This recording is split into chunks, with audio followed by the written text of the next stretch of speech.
welcome to the Texas Values Report. This is Jonathan Saenz, president of Texas Values, for this special segment of a Texas Values Report. Look, in the work that we do, we often get a chance to talk and work with fantastic individuals, courageous people, people that really understand the magnitude of where they are in certain equations of some of the work we do. Many people that are involved in some of our work, there's a lot of times some personal sacrifices that go along with it. Some those beforehand, some are not anticipated, and some, along with the journey come about, and you have to make that decision of whether you're going to continue to go on and how you're going to deal with it. And we respect, what people decide to do in these matters, because they can be really challenging. And sometimes there's more to the case than just that individual. They've got family members, they've got other things that can be impacted and can be threatened. So we don't take them lightly. But our guest today is someone who's seen all of those aspects and continued the fight and continued to stay committed when not only the issues that we were working on, protecting kids against puberty blockers and gender transition and, really getting the facts out there, all those things were in play and certainly at stake and a big part of this equation. But his own safety and his own freedom were at stake. Dr. Eithan Haim is going to be our guest today, and many of y'all maybe know a little bit about his story. We'll get into some details in just a minute about that, but he had an incredible victory earlier this year where he was literally set free. I mean, I think it's fine to state it that way, from criminal charges from an overzealous Biden Department of Justice, and he is a Texan. All these issues played out right here in the state of Texas, and so it's great to have him as a guest today and probably have him smile a little bit more on this segment than maybe ones before. Dr. Haim, welcome back to the Texas Values Report. Yeah, thank you so much. It really is. It's the most phenomenal victory I could have ever imagined. What we were able to achieve with going up against a completely corrupted, weaponized Department of Justice, the FBI, HHS, and we were able to come out on top of everything and score a major victory. And something that I could have never even imagined was possible was able to happen. So it's unbelievable to even be talking right now and be on this side of this issue, like this side of the battle where we won.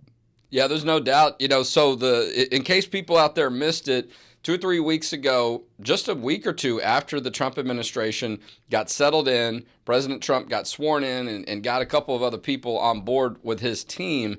One of the first things that the Department of Justice did was file a motion with a court in Houston, because this is a Texas case. Dr. Haim had a criminal indictments against him. He faced up to 10 years in prison for simply telling the truth about what was happening at Texas Children's Hospital on these issues related to attempts to transition kids from sex changes, puberty blockers, and a lot of things in that subject matter.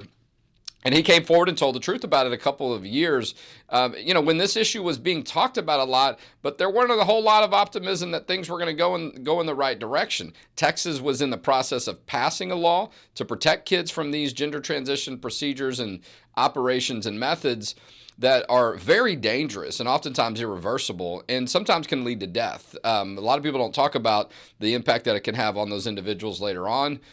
So all this was swirling around, and Texas Children's Hospital was saying that they weren't involved in this. Dr. Haim was a resident at Texas Children's Hospital at the time, and he saw evidence to the contrary, that there were these things going on, and he stepped forward. And I'm going to let you talk a little bit more detail about that in just a second, but I want to make sure I set it up for people. So the Department of Justice under Biden decided they were going to indict Dr. Haim with criminal charges up to 10 years. The case was moving along. I mean, it definitely was, and there was some sense that there might be something that the Biden administration was going to try to do in those last couple of days while he was still in office to have Dr. Haim end up in jail. And, he had a daughter just being born, but President Trump to the rescue, okay, and some people with some common sense filing that motion on a Friday, right? It's always nice when things happen on a Friday for some reason, right? There's always that sense of being in the end of the week. But it did seem to move swiftly once it was getting going. Judge Hittner signed off on that, and you were set free. You and I had a brief conversation that day, and I in all sincerity, we've we've saved babies from abortion. We've done a lot of great work, but it's rare that I've been in a situation to talk to someone individually and in person in that moment, knowing that their life just changed forever. And so I thank you for allowing me to share that moment with you when I called you, in case you hadn't already heard the news yet, because it was breaking on social media that you were going to be set free. Yeah, yeah, and it was because the way it happened too was completely unbelievable. Because when Trump was inaugurated on January 20th, right, you had the pardon of the J6 protesters, then the abortion protesters, which was the right thing to do. Absolutely, those people should have came first. And in the background, what was happening is that the prosecutors were accelerating the case towards trial when it was obvious that this case was in direct contradiction to Trump's executive order. So what they were doing is they were breaking the law and pursuing this case. And this is after months and months of complete and utter corruption, where, for example, the lead prosecutor had to resign from the case, Tina Ansari, because you couldn't throw a tennis ball at her Thanksgiving dinner without hitting a major Texas Children's Hospital fundraiser, someone who had business contracts with the Baylor College of Medicine Consortium, or someone who was on the board of Texas Children's Hospital. And they had reinterpreted HIPAA to make it not about patient privacy, but the victims in the case were Texas Children's Hospital and Baylor College of Medicine. So this was a completely corrupt case. And they went even further, trying to gag me, right? Someone who's never been recognized in public, right? And the judge went along with it, right? Judge Hittner went along with this corrupt gag order. This was in early December. So there was a certain point, and then after that point, I was silenced because he was threatening to send me to prison, right? So the case was really accelerating towards a very dangerous place, because I knew that if we went to trial with Judge Hittner, it would not be a fair trial, right? He had proved himself incapable of fairly adjudicating this case. He was more concerned with his own, making it easy for himself, right? Making sure that the DOJ was protected from being criticized, than protecting my constitutional rights. I mean, this is someone who is completely incapable of fulfilling his role as a judge. So we knew that if we went to that courtroom, that there would be no chance for a fair trial. So at some point, I think it was, January 23rd, I decided to speak out, right? And I posted something on X, and I said, I can't no longer afford to speak out, even though the judge is threatening to send me to prison with his fake, corrupt, illegal gag order. And it was at that point that things really escalated, because in the background, we heard that the judge was getting ready to sign an arrest warrant for me, that he was getting ready to send me to jail because, just me criticizing the government and what was going on in his courtroom. For me doing nothing other than speaking the truth, this guy was going to send me to jail. And once, people got word of what was happening, that's when things really escalated. And, that the Department of Justice had issued guidance to the Southern District of Texas to say, hey, you guys have to drop this case with prejudice because there's no legitimacy to it. There's no reason for it. It's completely illegal. And that's what happened. So 2 days after I decided to speak out, my wife and I, specifically calling out the people in the Southern District who were not doing their job, that the case was dismissed. So the very time that the judge was trying to send me to jail, right, 2 days after that, he had to sign the order to dismiss this case with prejudice. Yeah, so it was a pretty remarkable event. Well, look, federal judges have a lot of power, right? And let's just say it had not been done then. Let's just say you end up in jail that weekend or that next week. The position is tougher then for the Trump administration. I'm not saying they still couldn't have done something about it, but the other, steps they probably would have had to go to, or even for y'all to appeal, or whatever would have had to take place to sort of intervene. And I don't want to use the word easier. They were probably in a better position to save the day and keep you from some of those things happening by acting on that day. And that might have been the last day. That Friday might have been the last day for them to take that action. before you ended up in jail, before a trial started, before the judge said you shouldn't have done this or come up with some reason to put you in, in jail or in prison temporarily while the trial was playing out, to simply be able to just file a motion in court, that certainly was a more opportunistic moment. It was the last few hours. Yeah. Right. Friday morning was the morning it had to happen. And it's one of those things where, like, if I was going to go to jail, I had accepted that outcome, because what was happening with this judge, with what he was doing, was so completely unhinged, right? That this is something that you would see in, like, the Democratic Republic of the Congo or in Sudan, right? This is not what should be happening in the United States, because not only was he threatening to send me to jail, right, for using my constitutional right to speak out, he was going to move my trial up by a whole month and make it that Monday, which would have eliminated any possibility of me getting a fair trial. But this guy was willing to do it in order to destroy my opportunity at a fair trial, it's inconceivable to think that any judge would ever do something like that. And it goes to show that something has to be done about these people. I mean, this guy's like 80 something years old, right? It's like when I first saw him, I thought he was appointed by Grover Cleveland because he's so old, right? This is geriatric tyranny of the worst degree, right? This guy either has to retire, right, or he has to be impeached. He has no business being in the position he's in. Because I think about my case, right?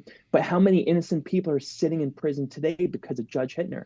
Because, he allows the government to run all over the rights of criminal defendants. It's a perspective that I would have never thought I would be able to understand. But now that I see, what the government and judges are allowed to get away with, it really drastically changes my opinion on those matters. We're talking with Dr. Eithan Haim. He is the Texas children's whistleblower, the doctor who had the courage, the fortitude, and the commitment to step forward on one of the most important issues in our time, certainly during that year. In 2023, just 2 years ago, the Texas legislature was working on passing a law led by State Representative Tom Oliverson and Texas Senator Donna Campbell to protect kids from these dangerous, oftentimes irreversible, and sometimes deadly procedures related to attempted sex changes on kids. He was a resident at the time at Texas Children's Hospital. Texas Children's Hospital had come forward and said, we're not doing any of these things because there was some chatter that maybe they were, so there were some hospitals that were doing this, and the state was getting ready to pass a law on this, or at least it certainly seemed that way, and they did. Ended up passing Senate Bill 14, and Governor Abbott signed that bill into law. But it put the position where Texas Children's Hospital was out there saying, oh, we're not doing that. And then Dr. Haim's there as a resident noticing, oh, actually, this is still going on. And it was very difficult in those early days for the story to get traction because, people didn't know who you were and people were involved in other aspects of this issue. People were trying to verify it. You were under increasing pressure from the beginning and pushback from people on the other side of this issue. And so all of that was happening. And then all of a sudden you have the Department of Justice come after you, and the story sort of shifts to that point. Is this guy telling the truth, and is there some other violation of law? Instead of focusing on the real issue that you had, one of the darlings, if not one of the most credible children's hospital in Texas and maybe in the country, right? Along with Baylor College of Medicine. These people, are just seen as the places you want to work. You were a part of that. The places you want to study medicine. I mean, they're sort of the crown jewel. They're the marketing parts of the medical community in Houston, which is incredibly worldwide, robust, and so valuable and seen at such a high level. And I'm setting it up that way for people to appreciate David and Goliath, right? I mean, going up against these people alone, not to mention the Department of Justice and the federal judge and all the other things going on. And I think it's, and you could take this as far as you want. Your wife was a lawyer at the Department of Justice. Am I right? Yeah. She was she's a federal prosecutor. I mean, she holds the same position as assistant U.S. attorney at the Department of Justice in the Northern District of Texas. And, one of the first calls with the prosecutor who was coming after me, she had threatened my wife in her background check. She said, because my wife had encouraged me to use my right? Constitutional right to not to have an attorney present if I'm talking to the government. And she said, well, Andrea, my wife, she's not going to have any problems with her background check unless she, quote, continues to become difficult. So what she was Wow. threatening was that she was going to bring this up with the background check with the FBI and sabotage her job at the Department of Justice. And this is when she was first hired. This was back in July 2023. But to talk about SB 14 like a little bit more, because TCH said that they were shutting down the program the year before that in 2022 in March because of potential criminal legal ramifications, right? And that was in response to the Attorney General Paxton and the Abbott and Governor Abbott saying, these interventions could be investigated as child abuse. So the hospital says, we're not releasing, we're not going to do these procedures anymore. But not only did they continue it, they expanded it into a multidisciplinary clinic. And after 5 months of reaching out to journalists, trying to tell this story, because it's my duty as a physician, right, to do no harm, to protect these children, that finally the story is released on May 16th, 2023. The vote for SB 14 was May 17th, 2023, 24 hours later. So within a day of our story coming out, the very conduct that we had exposed was voted to become illegal in the state of Texas. And it was passed in a bill with bipartisan support. So there were Democrats who voted in favor of the law, and most famously Sean Theory. And part of the reason for that was because our story came out the day before. And well, look, and I'm going to tell you, we were working this bill so hard, and we needed every bit of help that we could get, because you might have been aware of some of this. That bill had made it to the House floor before, and the other side, was coming with technicalities and, so-called points of order. They were engaging in a lot of ways to sort of slow down the process and shut it down to run out the clock on the legislative time. And we were almost out of time. I mean, it was extremely close. And so when your story comes forward, it is just it gave us more evidence and more confidence, but also more reason to say we've got to get this done. Yeah, and it's phenomenal because and I didn't even know that law was happening. I had no idea when I was reaching out to Roof. I just thought, like, the story has to be told because, I can't go to the hospital. They're the ones who are responsible for it.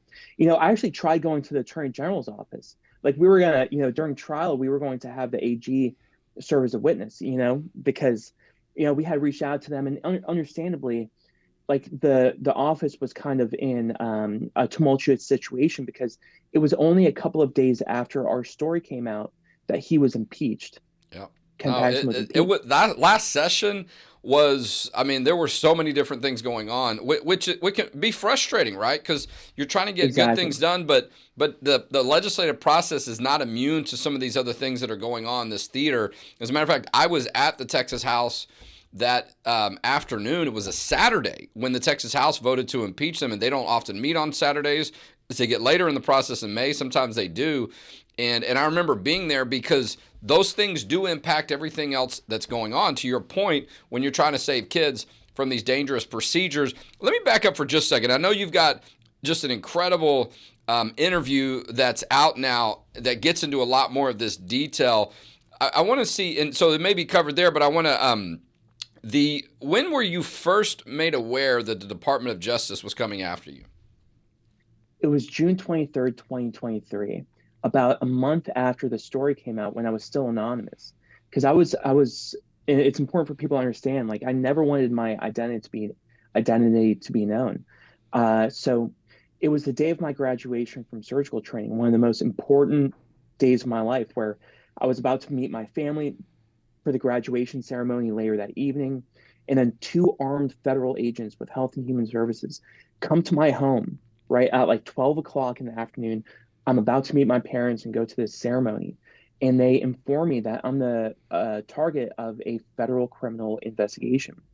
And at that moment, we knew that we had to fight back, that what they were doing was so corrupt, because my wife's she's a prosecutor, right? We knew we were able to go through the calculus beforehand. We knew there was nothing I did that had violated any law. So we knew that even though we were going up against the most powerful federal leviathan in human history, that we would win as long as we stuck to our guns. So that was the first day we found out. But for the next 6 months, I remained anonymous because I didn't want to bring all this undue attention to myself.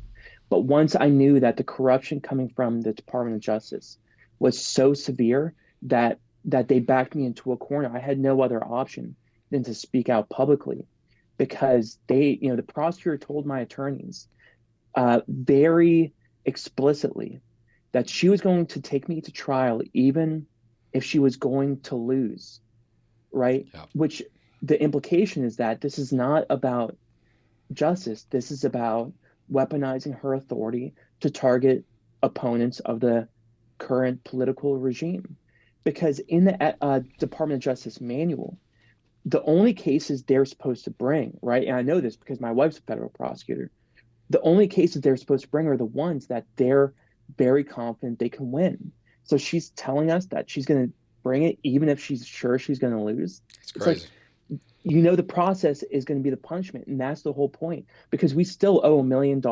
It's like we have about like $5,000 to our name. It's we're completely broke. We might have to file bankruptcy, but it is what it is. Everything was worth it. And well, and we'll put up. I know you guys have a legal fund too that you're making people. We'll put that up on a link on this show so people that want to support.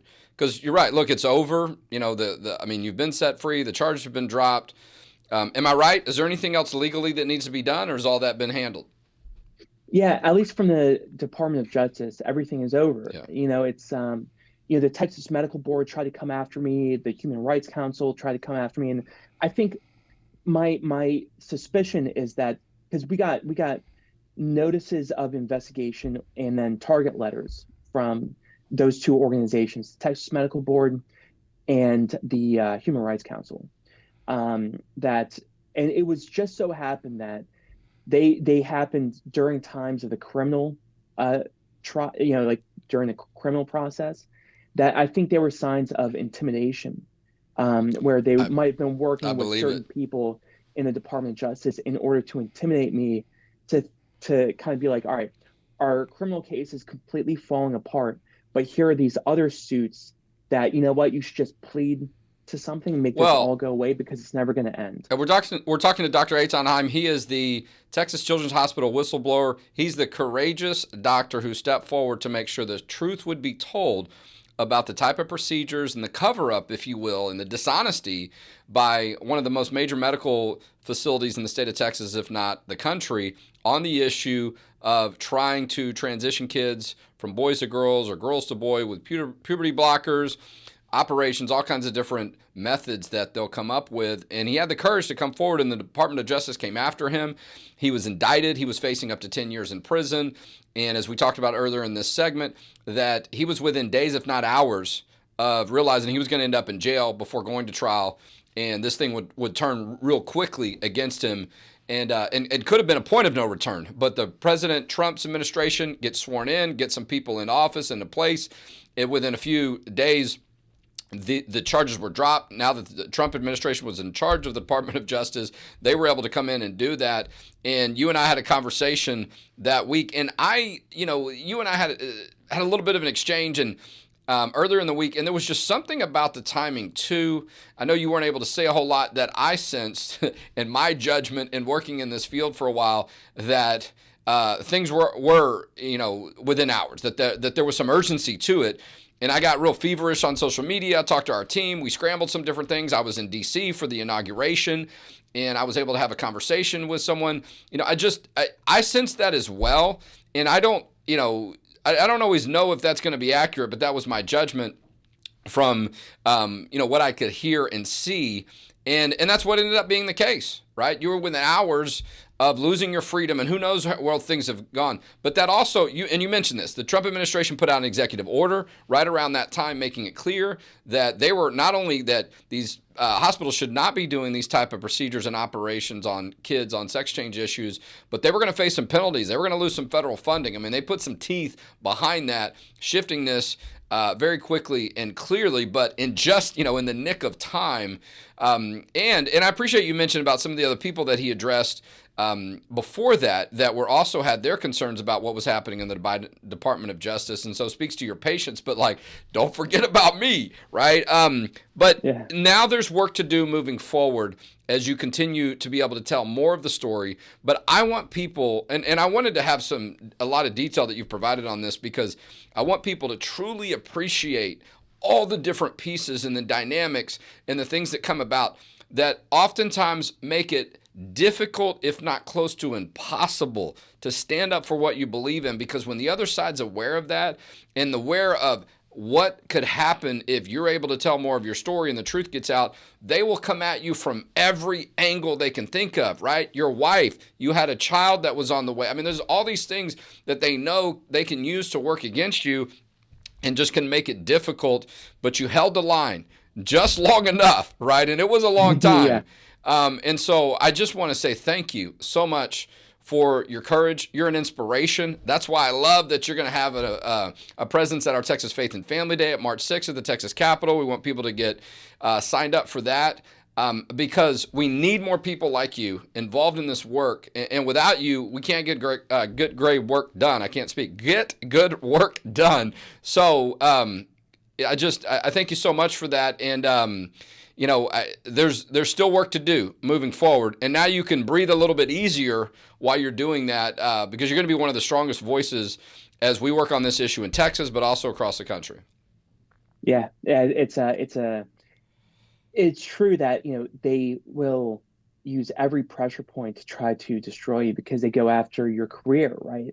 They use the Texas Medical Board in order to pressure you. They use activist organizations like the Human Rights Council to try to destroy you. They use the FBI, the Department of Homeland Security, to intimidate you.